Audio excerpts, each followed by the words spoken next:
فرمایا وَمِنَ النَّاسِ کچھ لوگ ایسے ہوتے ہیں، من کا مطلب سے ناس لوگ، کچھ لوگ، من جو یتخذو بنا لیتے ہیں من دون اللہ، اللہ کے سوا اندادن شریک، اللہ کے سوا شریک بناتے ہیں، اللہ کے شریک بناتے ہیں مشرکین کی طرح۔ جیسے مشرک کہا کرتے تھے کہ یہ بت اولاد دے گا، یہ بت جناب رزق دے گا، یہ مصیبتیں ہٹائے گا، یہ پتہ نہیں کیا کرے گا۔ تو لوگوں میں سے بہت سارے لوگوں نے بھی اللہ کو اللہ کے شریک بنا رکھے ہیں۔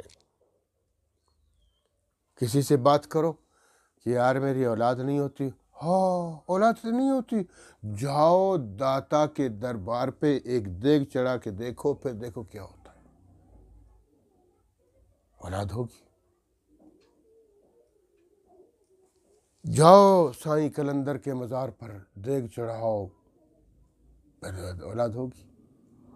اور پھر نظریہ کتنا گندا ہے، وہ بندہ جاتا ہے اور پھر اللہ کی طرف سے اولاد اللہ دیتا ہے، اس کو اولاد ہو جاتی ہے، اوپر پتہ کیا کہتا ہے، اس کا نام بھی رکھتا ہے کلندر بخش۔ لا حول ولا قوت الا باللہ۔ وہ کلندر بخش ہو گیا، یعنی اس بچے کو اللہ نے بخشا نہیں ہے، اس بچے کو کلندر نے بخشا ہے۔ پھر کسی کا نام ہے غوث بخش، کسی کا نام ہے رسول بخش، کسی کا نام ہے حسین بخش۔ وہ بھائی کوئی بخش نہیں ہے، اللہ بخش ہے بس۔ اللہ بخشتا ہے، اللہ اولاد دیتا ہے، اللہ کے سوا کوئی اولاد نہیں دیتا۔ کیوں اپنے بزرگان دین کو بدنام کرتے ہو؟ یہودی جب دیکھتے ہیں تمہارے ان کرتوتوں کو، تمہارے ان غلط اور غلیظ عقائد کو، کیا سمجھیں گے؟ مسلمان بھی ڈوبے ہوئے ہماری طرح۔ جیسے عیسائیوں نے اپنے پیغمبر سے محبت کی، اور محبت اتنی کی، حد سے زیادہ کی، ان کو اللہ کا بیٹا قرار دیا، دوسرا خدا قرار دیا۔ تم بھی اس طرح کرتے ہو، بزرگوں سے اتنی محبت کہ ان کو خدا تک پہنچا دیا تم لوگوں نے۔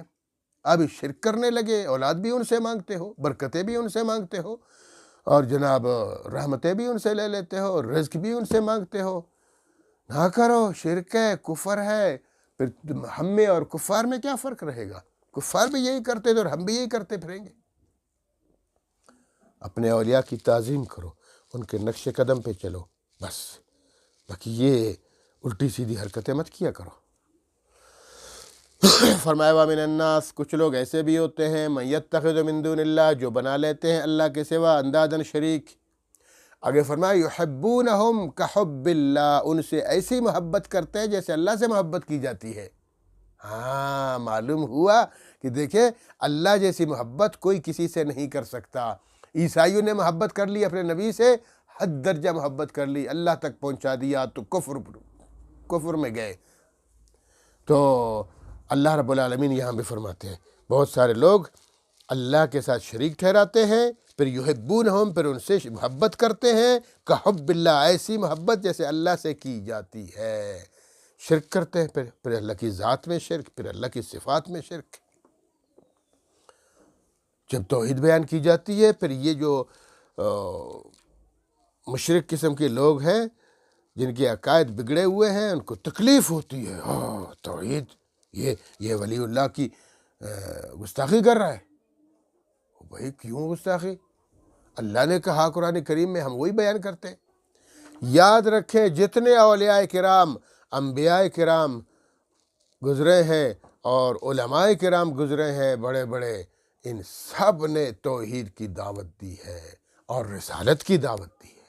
توحید کی دعوت کہ اللہ اکیلا ہے، اللہ کے سوا کوئی نہیں ہے، معبود برحق وہی ہے، عبادت کے لائق وہی ہے، عبادت اس کے سوا کسی کی نہیں ہوتی، صرف اللہ کی ہوتی ہے۔ اور پھر رسالت کی دعوت دی ہے، رسول اللہ صلی اللہ علیہ وسلم اللہ کے رسول ہیں، اللہ کے محبوب ہیں، اللہ نے ان کو بطور آئیڈیل پیدا فرمایا ہے۔ ہمیں چاہیے کہ ہم ان کی اتباع کریں، اطاعت کریں، ان کے نقش قدم پہ چلیں، جیسے انہوں نے زندگی گزاری اسی طرح کریں، نماز بھی انہی کی نماز کی طرح پڑھیں، روزہ بھی ان کے روزوں کی طرح رکھیں، حج بھی جیسے انہوں نے فرمایا اسی طرح حج کریں۔ تو انبیاء، پھر انبیاء کے ورثہ علماء ہے، اولیاء ہے، صحابہ ہے، انہوں نے ان کو دیکھے، ان کی زندگیوں کو دیکھے، انہوں نے بھی جو ہدایتیں پھیلائیں، انہوں نے جو فرمودات دیے ان پر چلیں۔ یہ ہے دین۔ یہ دین نہیں ہے کہ جناب کسی ولی اللہ کو دیکھو، اس کی کرامتیں دیکھو، پھر جاؤ اس سے مانگنے لگ جاؤ۔ لا حول ولا قوت۔ یار کیوں غلط کرتے ہو، شرک کرتے ہو؟